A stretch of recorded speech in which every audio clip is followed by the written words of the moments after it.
India Pakistan இடையே மோதல்கள் தீவிரமடைந்து வருகின்றன. இது தொடர்பான தொடர் நேரலையை பார்த்து வருகிறோம். இந்நேரத்திற்கான முக்கிய செய்திகளை பார்த்துவிட்டு நேரலையை தொடரலாம். சண்டையிடும் நோக்கத்துடன் இந்தியாவை நோக்கி படைகளை நகர்த்துகிறது பாகிஸ்தான். செய்தியாளர்களை சந்தித்த விங் கமாண்டர் வயோமிகா சிங் தகவல். மருத்துவமனைகள், பள்ளிகளை குறிவைத்து தாக்குதல் நடத்துகிறது பாகிஸ்தான். கலோனல் சோஃபியா குரேஷி குற்றச்சாட்டு. சிர்சா உள்ளிட்ட விமானப்படை தளங்களை தாக்கியதாக பாகிஸ்தான் கூறுவது உண்மையல்ல.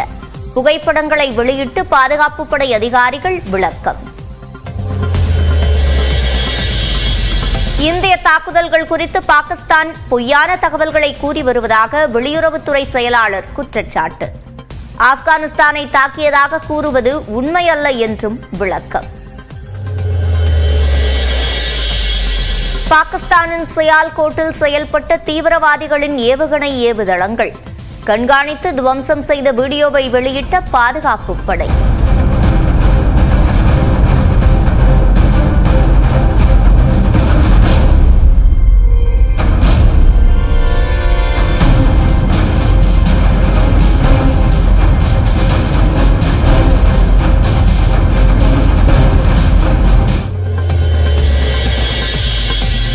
பஞ்சாப், ஹரியானாவில் வயல்வெளிகளில் விழுந்து கிடக்கும் ஏவுகணைகள், ட்ரோன்கள்.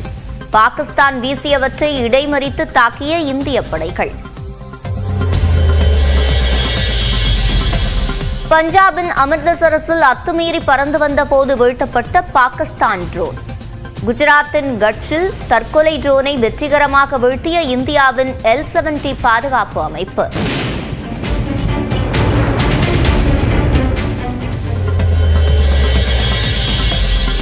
எல்லை அருகே செயல்பட்ட பாகிஸ்தான் மற்றும் தீவிரவாதிகளின் ட்ரோன் ஏவுதளம் கண்காணித்து துவம்சம் செய்த இந்திய படைகள்.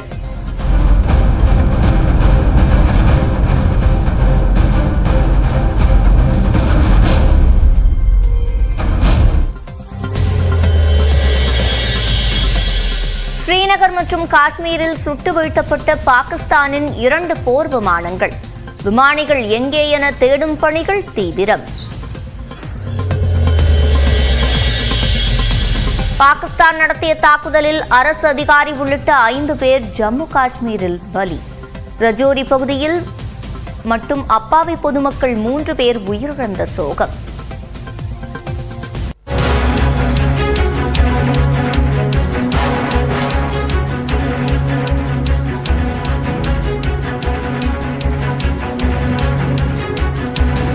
அண்மை செய்தியை பார்த்து வருகிறோம். ஜெய்சால்மரில் மக்கள் வீடுகளுக்குள்ளேயே இருக்க காவல்துறை அறிவுறுத்தி இருக்கிறது. மக்களுக்கு இந்த அறிவிப்பினை தற்போது காவல்துறை வெளியிட்டிருக்கிறது. ஜெய்சால்மரில் மக்கள் வீடுகளுக்குள்ளேயே இருக்க தற்போது காவல்துறை அறிவுறுத்தி இருக்கிறது. கூடுதல் விவரங்களை செய்தியாளர் முகிலனிடம் கேட்கலாம். முகிலன், இந்த இடத்தில் உள்ள சூழல். சிவரஞ்சனி, தொடர்ந்து இந்த ராஜஸ்தானில் ஜெய்சல்மர் பகுதியும் தொடர்ந்து தாக்குதலுக்கு உள்ளாகி இருக்கிறது. அதனால் தற்போது அந்த பகுதியில் பொதுமக்கள் யாரும் தங்களது வீடுகளை விட்டு வெளியேற வேண்டாம் என்று காவல்துறையினர் ஒளிபதிக்கும் மூலம் தற்போது அந்த அறிவிப்பினை மேற்கொண்டு வருகின்றனர். அதே போல அந்த பகுதியில் இருக்கக்கூடிய அனைத்து கடைகளும் மற்ற நிறுவனங்களும் தற்போது அடைக்கப்பட்டுள்ளன. அதே போல போக்குவரத்து முற்றிலுமாக தடை செய்யப்பட்டிருக்கிறது. அந்த சாலைகளில் எந்த போக்குவரத்தும் இயக்கக்கூடாது என்றும் அறிவிப்பும் தற்போது காவல்துறையினர் மேற்கொண்டு வருகின்றனர். அதே போல பொதுமக்கள் கண்டிப்பாக தங்களது வீட்டிலேயே இருக்க வேண்டும் என்ற ஒரு உத்தரவை தற்போது பிறப்பித்து வருகின்றன. சிவரஞ்சனி, குறிப்பாக ஜெய்சல்மார் என்பது அந்த ராணுவ தளங்கள் இருக்கக்கூடிய ஒரு பகுதி. அதனால் அந்த பகுதியை நோக்கி ட்ரோன் தாக்குதலானது கடந்த 24 மணி நேரத்தில் தாக்குதலுக்கு பல முயற்சிகள் செய்யப்பட்டது. அது முறியடித்திருக்கக்கூடிய பட்சத்திலும் தற்போது தொடர் தாக்குதலுக்கு ஈடுபடலாம் என்ற ஒரு இதை கருத்தில் கொண்டு தற்போது இந்த அறிவிப்பானது மேற்கொள்ளப்பட்டு வருகிறது. தற்போது மக்களுக்கு இந்த அறிவுரைகள் வழங்கப்பட்டிருக்கும் நிலையில் வேறு என்னென்ன பாதுகாப்பு ஏற்பாடுகள் செய்யப்பட்டிருக்கின்றன? சிவரஞ்சி, அந்தந்த மாவட்ட நிர்வாகங்களே இந்த அறிவிப்புகளை மேற்கொண்டு வருகின்றன. நாம் ஏற்கனவே பார்த்திருக்கிறோம், காலையில் உத்தம்பூரில் இருக்கக்கூடிய அந்த விமானப்படை தளத்தில் ஒரு தாக்குதலானது நடைபெற்றது.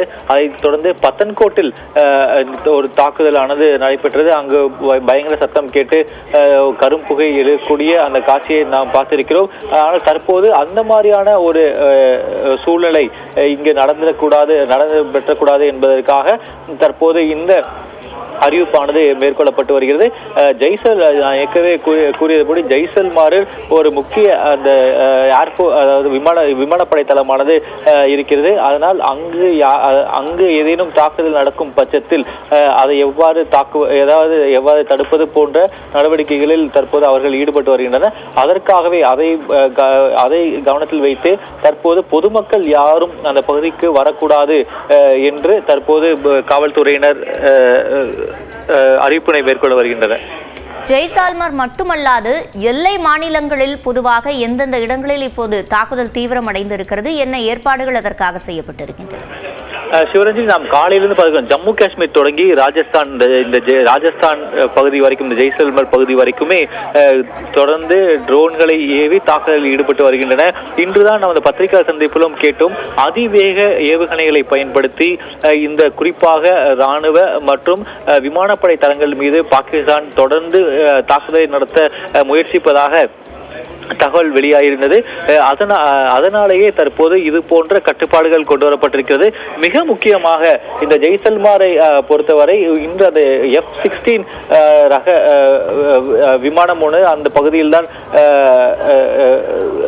அதாவது தாக்குதல் சுட்டு வீழ்த்தப்பட்டதாகவும் தகவல் 2 நாட்களுக்கு முன்பாக வெளியாகியிருந்தது.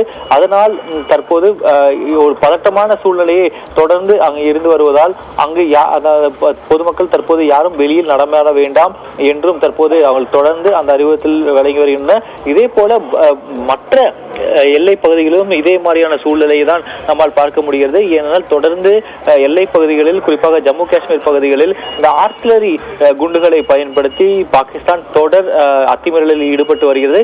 இதனாலேயே இந்த எல்லை பகுதிகளில் ஆன பதற்றம் இன்னும் சற்றும் தணியவில்லை. என்னதான் இந்திய ராணுவமானது பதிலடி கொடுத்து வந்தாலும் பொதுமக்களின் நலன் கருதி பொதுமக்கள் வீட்டிலேயே இருக்கும்படி தற்போது அந்தந்த மாவட்டங்களில் காவல்துறையினரும் மாவட்ட நிர்வாகமும் தற்போது இந்த கோரிக்கைகளை முன்வைத்து வருகின்றன. இந்த மோதல் போக்கு இன்னும் தீவிரமடையும் வகையில்தான் பாகிஸ்தானின் நடவடிக்கைகள் இருப்பதாகவும் கூறப்பட்டு வருகிறது. அந்த வகையில் இதனை தணிப்பதற்கான நடவடிக்கைகள் ஏதேனும் மேற்கொள்ளப்படுமா? சிவரஞ்சி, நாம் இன்று நம் பத்திரிகையாளர் சந்திப்பிலும் அது தொடர்பாக நாம் கேட்டறிந்தோம். அதாவது இந்தியா இதுவரை இந்த போரை தூண்டும் வகையிலோ அல்லது பாகிஸ்தானை தூண்டும் வகையிலோ இதுவரை எந்த ஒரு நடவடிக்கையும் எடுக்கவில்லை என்றும், இருதரப்பும் அமைதியாக இருக்கும் பட்சத்தில் இந்த சூழ்நிலை, அந்த பதட்டமான சூழ்நிலை தணிவதற்கான வாய்ப்புகள் இருப்பதாகவே வெளியுறவுத்துறை செயலர் இந்த பத்திரிகையாளர் சந்திப்பிலும் தெரிவித்திருந்தார். இந்த நாட்டுக்கிடையே நிலவக்கூடிய இந்த பதட்டமான சூழ்நிலையை பொறுத்தவரை இந்தியா தொடர்ந்து பாகிஸ்தான் அந்த அத்துமீறலில் ஈடுபடுவதற்கு ஒரு பதில் தாக்குதலையே வழங்கி வருகின்றன. இதுவரைக்கும் இந்தியா தானாக முன்வந்து எந்த தாக்குதலிலும் ஈடுபடவில்லை, ஒரு பதில் தாக்குதலில் தான் ஈடுபட்டு வருகிறது. அதனால் பாகிஸ்தான் மேற்கொண்டு வரக்கூடிய இந்த அத்துமீறல்களை நிறுத்தும் பட்சத்தில் இந்தியாவும் அந்த தாக்குதலை நிறுத்திக் கொள்ளும் என்றுதான் நம்ம புரிந்து கொள்ள முடிகிறது. அதனால் பாகிஸ்தான் இந்த அத்துமீறல்களை நிறுத்தும் பட்சத்தில் இந்த பதட்டமான சூழ்நிலை தணிவதற்கான வாய்ப்புகள் இருக்கிறது. ஆனால் தற்போது பாகிஸ்தான் எல்லை பகுதியிலும் சரி, குறிப்பாக உரி, பூஞ்ச், அஜோரி பகுதியிலும் சரி, அல்ல மற்ற பகுதியிலும் சரி, அவ்வப்போது இந்த தாக்குதலில் ஈடுபட்டுதான் வருகின்றன. இன்னமும் பத்தன்கோட் போன்ற அந்த சென்சிட்டிவான இடங்களில் இன்னும் ட்ரோன்களை ஏவி தாக்குதலில் ஈடுபட முயற்சித்துதான் வருகின்றன. சிவரஞ்சனி, விவரங்களை வழங்கியமைக்கு நன்றி முகிலன். தொடர்ந்து